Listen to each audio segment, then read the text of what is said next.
Ici Zayana et ce que je vais te raconter va te faire regarder l'heure autrement. Je ne suis pas du genre à croire au paranormal. Les histoires de fantômes, de malédictions, d'objets hantés, très peu pour moi.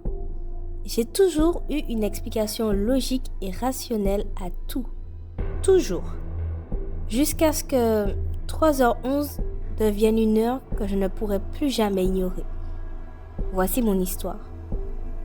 Tout a commencé doucement, tellement doucement que je n'y ai même pas prêté attention au début. Un réveil, une fois au milieu de la nuit, sans bruit, sans raison. J'ouvre les yeux, je regarde l'heure sur mon téléphone, 3h11. Je me rendors aussitôt. Pas de quoi en faire une histoire. Mais la nuit suivante, pareil, 3h11. Et encore la nuit suivante, et la suivante. Toujours ce réveil à la minute près.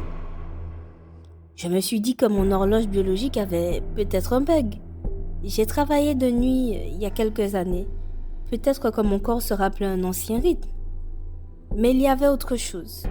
Quelque chose que je refusais d'admettre. Parce que chaque nuit, à 3h11, j'avais l'impression que quelqu'un était là. Pas un bruit, pas une ombre, juste une présence.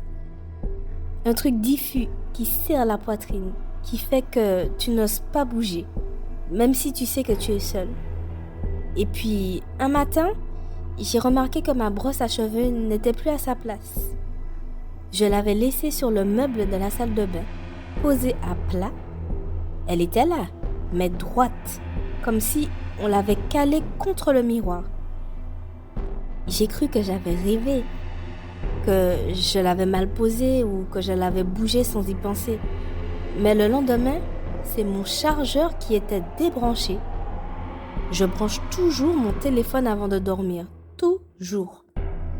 Je commence à douter, je note, je vérifie, je me filme. Et c'est là que tout bascule. J'installe une vieille caméra que j'utilisais pour surveiller mon neveu.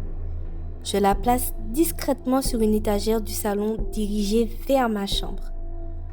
Je regarde les fichiers au matin et à 3h10, l'image se fige. Pendant exactement 2 minutes. De 3h10 à 3h12, l'enregistrement saute. Pas de coupure de courant, pas d'arrêt, juste un trou. Et quand ça reprend, ma lampe de chevet est allumée. Je dors, mais la lumière est allumée. Puis elle s'éteint toute seule, sans que je ne bouge. J'essaye de rester rationnelle, je replace la caméra, je vérifie le câble, je redémarre tout. Mais chaque nuit, 3h11, il se passe quelque chose. Pas toujours une coupure, parfois une distorsion, un bruit parasite, un claquement sec, comme un tiroir qui se referme lentement. Toujours 3h11. Une nuit, je me réveille encore, même heure. Je décide de bouger, d'oser. Je sors lentement du lit, je traverse le couloir et là, je m'arrête net. Le placard du couloir est entrouvert. Je le ferme toujours avant d'aller dormir. Et surtout, il grince. Fort. Impossible de ne pas l'entendre. Je m'approche, je l'ouvre, rien.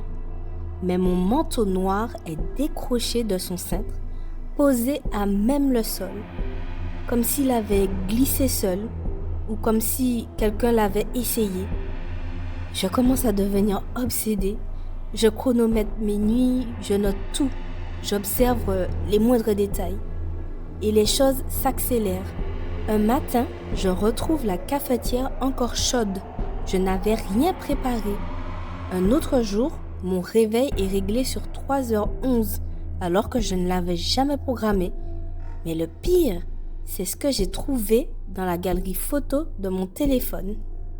Une photo prise de nuit, un flou, on y distingue ma chambre dans le noir, mais le cadre est incliné, comme si la personne qui prenait la photo n'était pas debout. Je ne m'en souviens pas, je n'ai jamais pris cette photo. Je zoome et là, dans le miroir, il y a quelque chose. Pas moi, pas mon reflet, une silhouette floue, à moitié tournée, immobile, à hauteur des yeux. Je montre la photo à une amie, elle pense à un bug, un reflet. Moi aussi, je veux y croire. Mais cette nuit-là, je n'ai pas dormi. J'ai attendu, allongé sur mon lit, les yeux ouverts et le cœur en vrac. 3h11, rien. Pas de bruit, pas de lumière, mais une sensation que je n'avais jamais eue. Une certitude que quelqu'un était là, à côté de moi. Comme si quelque chose m'habitait. Le lendemain, je vais chez ma voisine du dessus. Une dame âgée, toujours gentille. Je lui demande si elle a déjà ressenti quelque chose d'étrange ici. Elle me regarde et après un long silence, elle me dit « Tu es dans l'appartement de Clara, non ?» Je réponds que non, c'est moi, je l'ai loué récemment. Elle insiste. Avant toi, il y a 3 ans, une fille gentille, seule mais perturbée. Elle disait qu'à 3h11, quelqu'un entrait chez elle par le miroir. Je sens mon sang se glacer. Je lui demande ce qu'il s'est passé.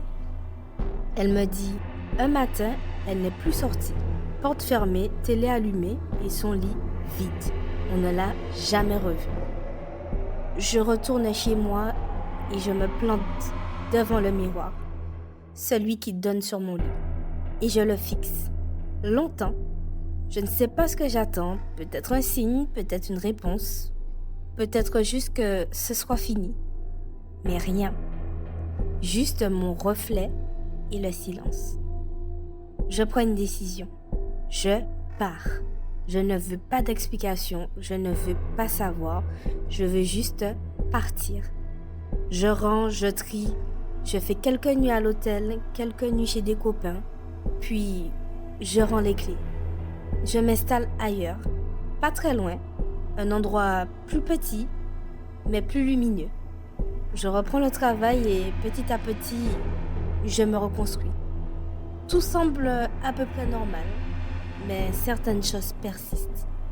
Je me réveille encore parfois à 3h11, à quelques minutes près. Et même si j'essaye de ne pas y penser, je vérifie toujours l'heure. Je ne peux pas m'en empêcher. Et une fois, en me levant, j'ai encore retrouvé ma brosse debout, alignée contre le miroir. Comme au tout début, je l'ai posée à plat, sans un mot, et j'ai quitté la salle de bain.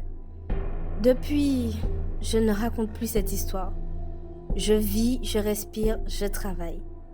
Mais il y a certaines heures que je préfère éviter et certains silences que je n'écoute plus trop.